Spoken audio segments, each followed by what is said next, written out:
जय सिया राम दोस्तों। मंदोदरी ने आखिर क्यों अपने देवर विभीषण से दूसरा विवाह किया?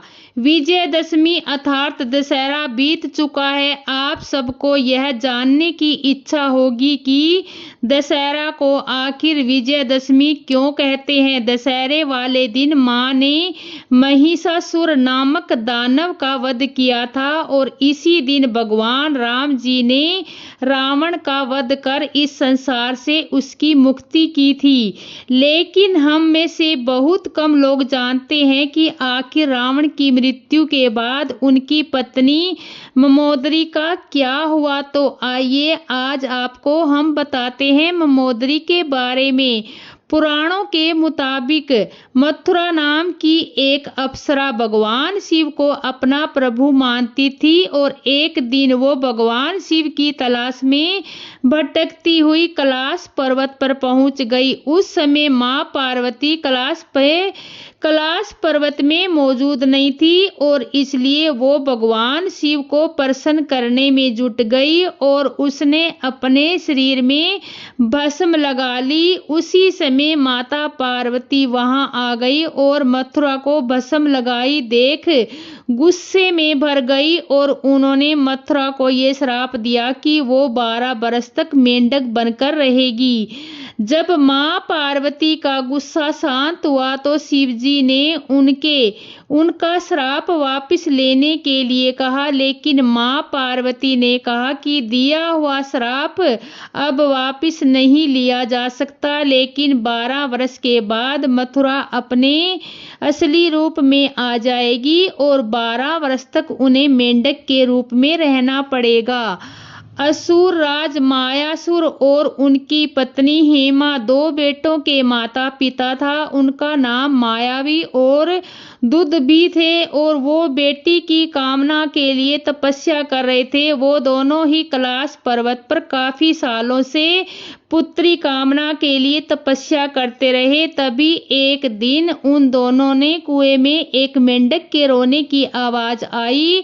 अब उन्होंने कुएं में झांक कर देखा तो उन्हें मथुरा मेंढक के रूप में दिखाई पड़ी। जब उसकी कहानी दोनों पति पत्नी को पता चली तो उन दोनों का दिल भर आया और उन्होंने अपनी तपस्या छोड़ दी और मथुरा को अपने साथ अपने महल में ले आए। एक बार रावण कहीं जा रहा था, तभी उसकी नजर मथुरा पर पड़ी। उसका दिल मथुरा पर फिदा हो गया, इसलिए उसने असुरराज से मथुरा अर्थात मंदोदरी के नाम साथ शादी का प्रस्ताव रखा, किंतु असुरराज ने रावण का यह प्रस्ताव ठुकरा दिया, जिससे राज्य में युद्ध की स्थिति पैदा हो गई। मंदोदरी जानती थी कि अगर युद्ध हुआ तो असुरराज जीत जाएंगे, क्योंकि रावण बहुत ही शक्तिशाली है। इसलिए उसने रावण से शादी के लिए हामी भर दी और दोनों की शादी धूमधाम से की।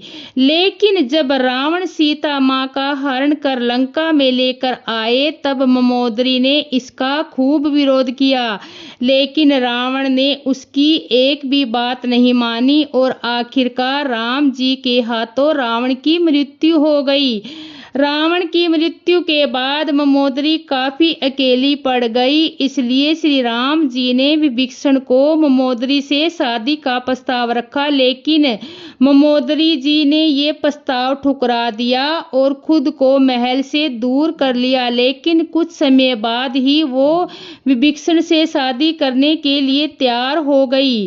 चूंकि रावण और उसके भाई और बेटे सब श्री राम से युद्ध में मारे गए थे, केवल मात्र विभीषण ही जीवित था। रावण की मृत्यु के बाद लंका का राज सिंहासन खाली हो चुका था और वहां नया राजा की आवश्यकता थी और श्री राम ने विभीषण को राजपद सौंपा था। नियम अनुसार नया राजा को पुरानी रानी से या तो विवाह करना होता था या विधवा रानी को सती होना पड़ता था। मंदोदरी ने श्री राम से सती हेतु कहा, किंतु श्री राम ने इसको ना मानते हुए मंदोदरी को विभीषण से विवाह हेतु तैयार किया। यह ध्यान रखने वाली बात है कि ये विवाह केवल मानसिक तौर पर होता है एवं इसके शारीरिक संबंध जैसी कोई भी चीज नहीं होती थी।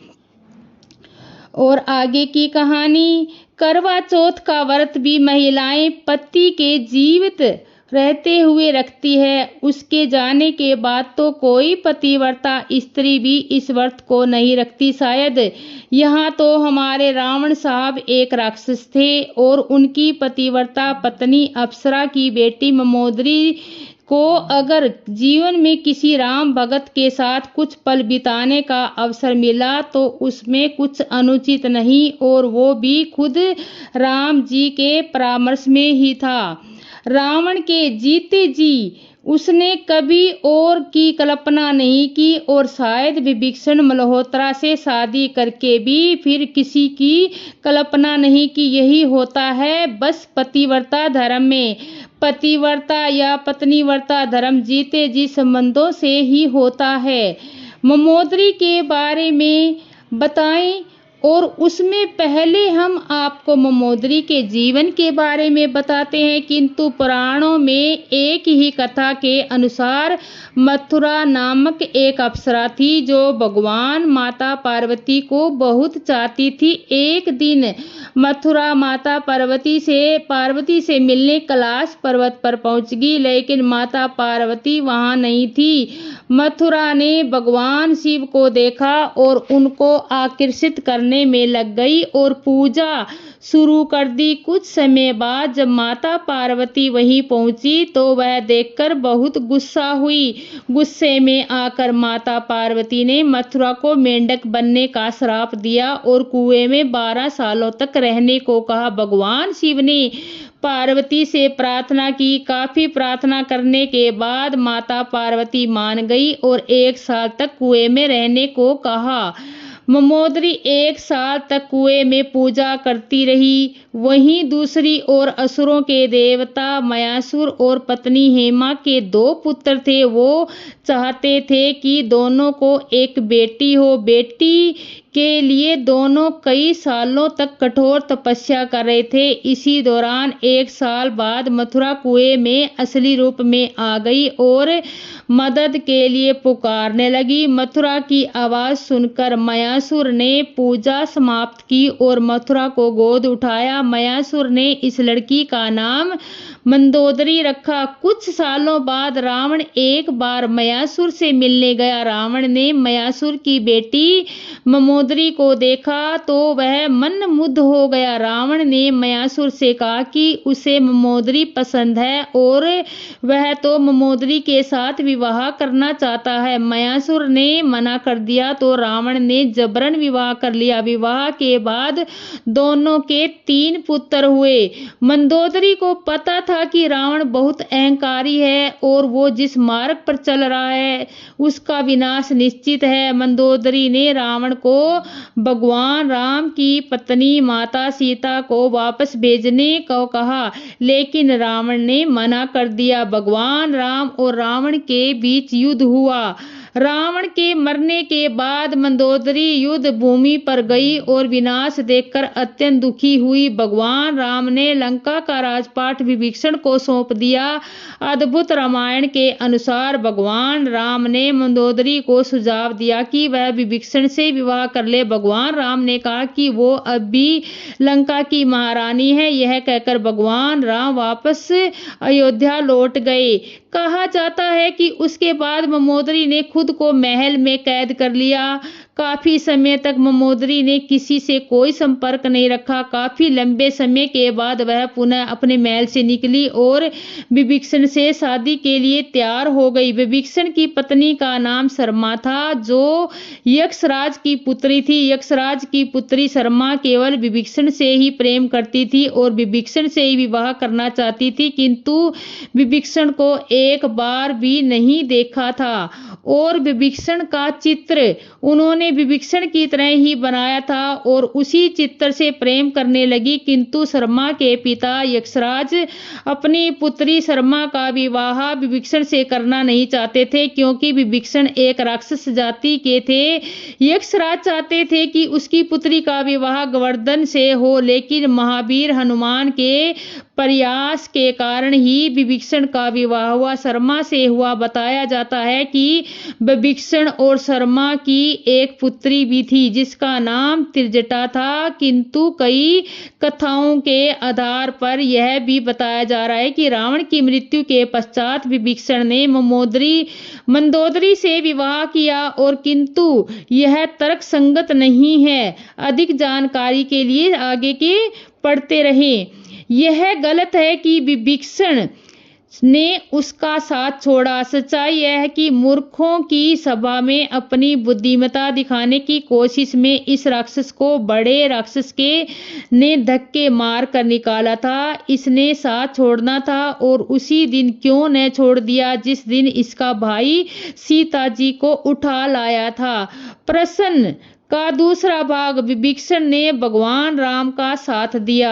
जवाब, यह भी गलत है, क्योंकि विभीषण ने साथ नहीं दिया, बल्कि अपने भाई के ठुकराए जाने के बाद इसको अपने खेमे में राम जी ने शरण दी। शरण देते समय राम जी ने कोई शर्त नहीं रखी थी, रावण का कोई राज नहीं छुपा था, बस यह चला आया दीनहीन बनकर प्रभु ने गले लगा लिया। लेकिन आपके मन में बात समाई हुई है कि विभीषण ने राम जी को रावण के प्राण उसकी नाभि में होने वाली बात बताकर राम जी का साथ दिया, तो आपके अनुसार इस बात का राम जी को नहीं पता था। मतलब विभीषण राम जी से भी ज्यादा जानता था। नहीं जानता तो वो युद्ध ज्यादा लंबा खिंचता हुआ देखकर इसकी टांगें कंपनी शुरू हो गई। इसका अपना धैर्य और राम जी की शक्तियां पर विश्वास डगमगाने लग गया था, और विपरीत परिस्थितियों के उपलक्ष्य में सोचता हुआ डरा रहा और इसका क्या हाल होगा, क्योंकि इतनी बात तो आप भी जानते हैं, चाहे आपने सरदार का नमक खाया हो चाहे चीनी, सरदार ने तो गोली चलानी है। इसलिए अपने आप को दिल के दौरे से बचाने के लिए रावण को जल्दी जल्दी मरते हुए देखने के लिए यह मूर्ख बिना प्रश्न मांगे फिर बोल पड़ा। लेकिन दोस्तों, अब ये दरबार राम जी का था, न कि रावण का, इसलिए सब कुछ जानते हुए भी इसको इस राज को बताने का श्रेय दिया गया। प्रश्न का तीसरा भाग, विभीषण को अर्पी स्थिति क्यों प्राप्त हुई? जवाब, वैसे तो प्रसिद्ध और अर्पी स्त्री की कोई सटीक परिभाषा नहीं है, जितना कम या अधिक इसका योगदान था अब इसको उसके कहीं बढ़कर मान दिया गया। लंकेश की उपाधि दे दी गई। लेकिन यहाँ भी अपने मन में मुहावरा घूम रहा है कि घर का बेदी लंका ढाए से इसका नाम जोड़ दिया गया। तो भाई साहब, जैसे ऊपर समझाया गया कि राम जी युद्ध भूमि में इस उम्मीद से नहीं उतरे थे कि विभीषण उनकी कोई मदद करेगा। अनेकता छल कपट वाली नींव से बनी हुई बिल्डिंग ध्वस्त करने के लिए न तो विभीषण जैसे किसी राक्षस की राय की जरूरत होती है और न ही राम जी को खुद युद्ध के मैदान में उतरने की जरूरत होती है। ऐसे नींव वाली बिल्डिंग ध्वस्त करने के लिए अकेले राम जी के हनुमान जी जैसा एक भक्त ही बहुत होता है। लेकिन हनुमान जी ने केवल प्रभु से आदेश अनुसार सीता माता को राम जी की अंगूठी दिखाकर अपने आप को उनका दूत होने का विश्राम दिलाया और उनकी निशानी लेकर सांत्वना देकर चले आए, और फिर जानबूझकर अपने आप को रस्सी में बंधवाकर रावण के दरबार में चले गए। कुछ फालतू नहीं बोले। रावण ने उनकी पूंछ को आग लगाई और उन्होंने उनकी लंका को आग लगाकर लंका जला दी। विभीषण के पुत्र का नाम उल्लेख्य कहीं मिलता नहीं। अद्भुत रामायण में एक साथ में एक ऐसा आया कि कुंभकर्ण का पुत्र मूलकासुर, जो कि मूल नक्षत्र में पैदा हुआ था, अशुभ जानकर उसे जंगल में छोड़ दिया गया। वह मधुमक्खियों को शहद पीकर जिंदा रहा था। उसने जब अपने पिता आदि की मौत की खबर सुनी तो तत्काल लंका पर चढ़ाई करके विभीषण को परास्त कर दिया। विभीषण अपनी पत्नी और पुत्र वैशिभव के साथ ही श्री राम की शरण में आया और फिर उसके अनुरोध पर श्री राम ने लंका पर आक्रमण कर दिया। ब्रह्मा के वरदान के अनुसार मूलाकुसुर का वध स्त्री द्वारा ही हो सकता है और एक अन्य सृष्टि के श्राप के अनुसार सीता जी को बुलाया और फिर उनसे मूलाकुसुर का वध लिया। अधिकतर विद्वान विभीषण के सिर्फ एक पुत्री होने की बात स्वीकार करते हैं। उनका नाम था त्रिजटा, जो अशोक वाटिका में सीता जी की रखवाली के लिए नियुक्त थी।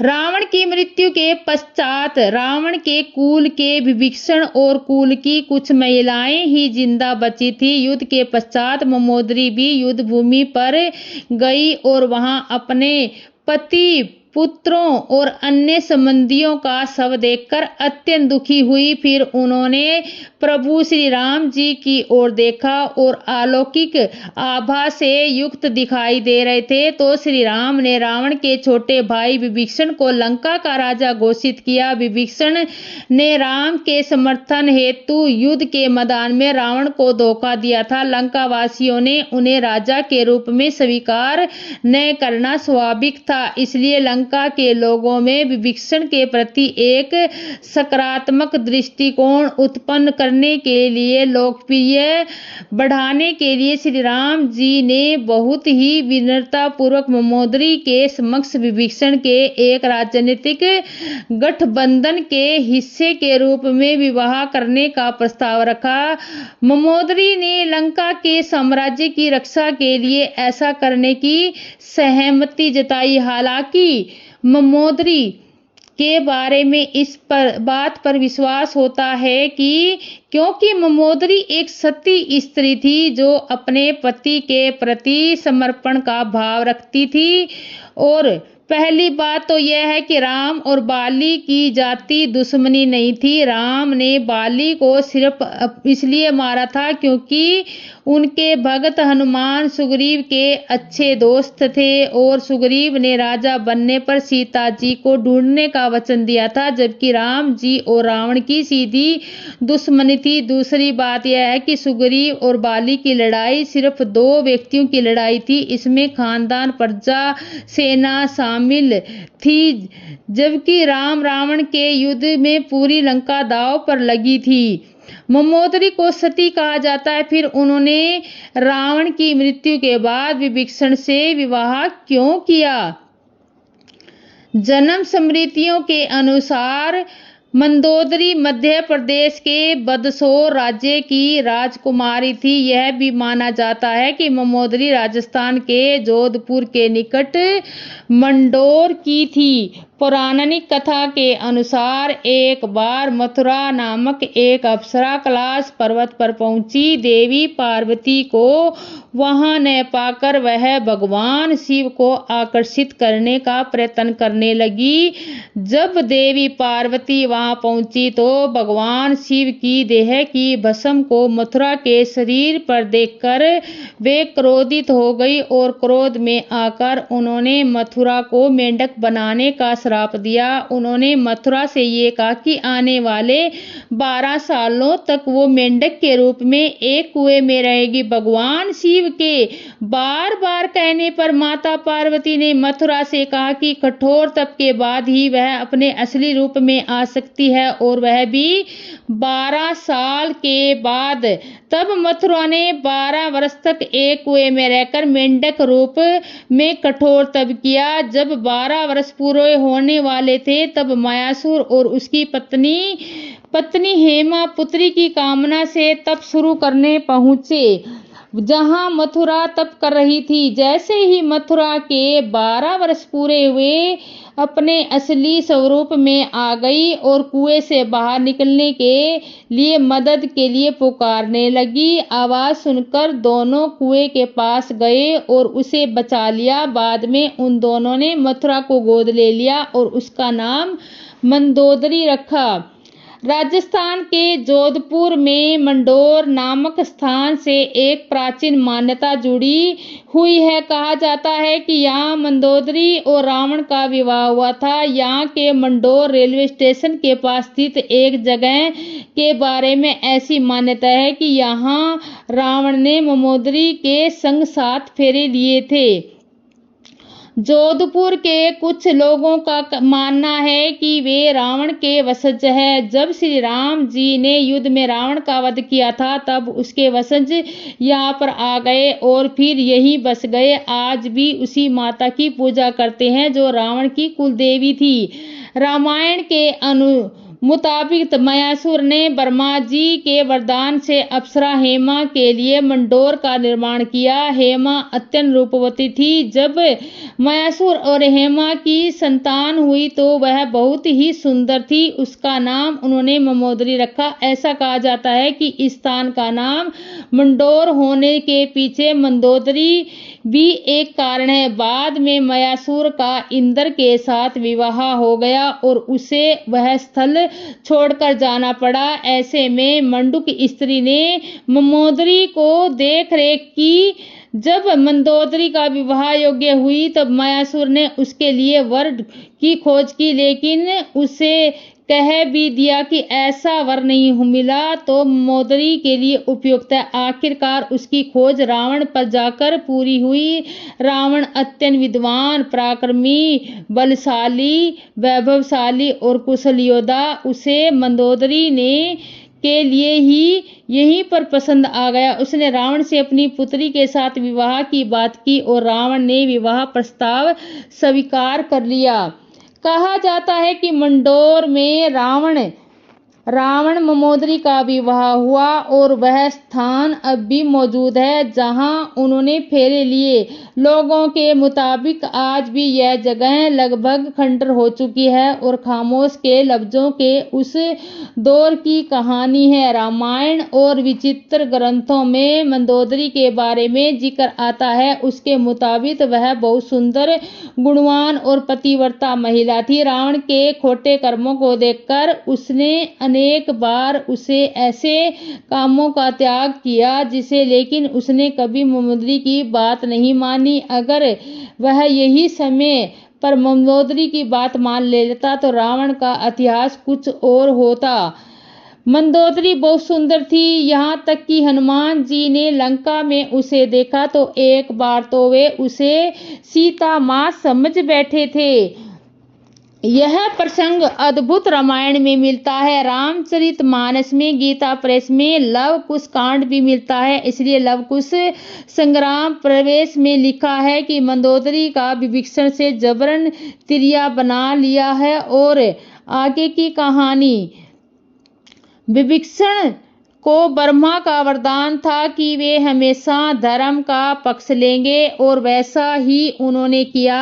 उन्होंने बड़े भ्राता रावण एक अधर्मी, अहंकारी राजा थे। रावण द्वारा मां सीता का उपदेश पश्चात विभीषण ने उन्हें कई बार समझाया, लेकिन आपने अहंकार किया। जैसे विभीषण के विमुख होकर रावण को छोड़ प्रभु श्री राम जी के पास पहुँचे।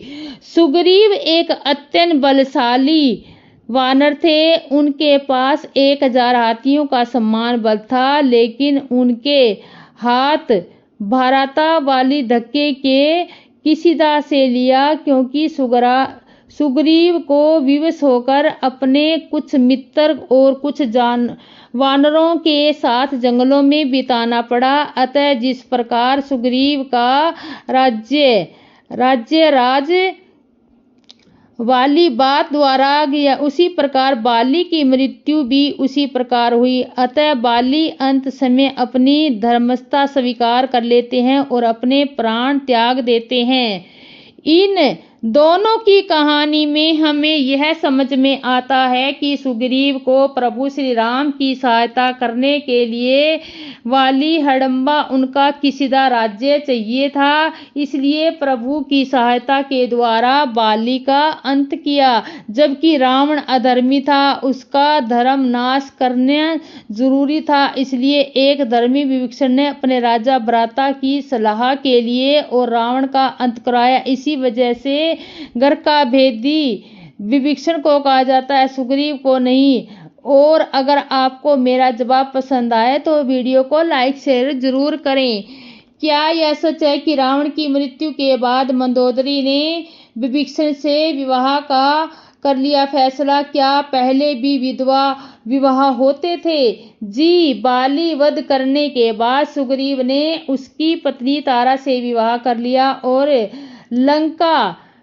विभीषण के बड़े भाई का नाम क्या था? विभीषण के बड़े भाई का नाम कुंभकर्ण और रावण था। उस काल में दिव्यग्रस्त भाई की आत्मा से विवाह करने की प्रथा है। सुग्रीव ने भी बाली की विधवा को पत्नी और रानी बनाया। भारत में देवर से शादी होती है। कई समाजें यथोविधियों को भी ऐसा है कि यहाँ पर किन्नर करने जा रहे हैं। बाई पर विधवा थूकती थी। भरी सभा समाज बाई के लिए टयुमाती के श्लोक हैं। विभीषण अर्थात अत्यंत भीषण।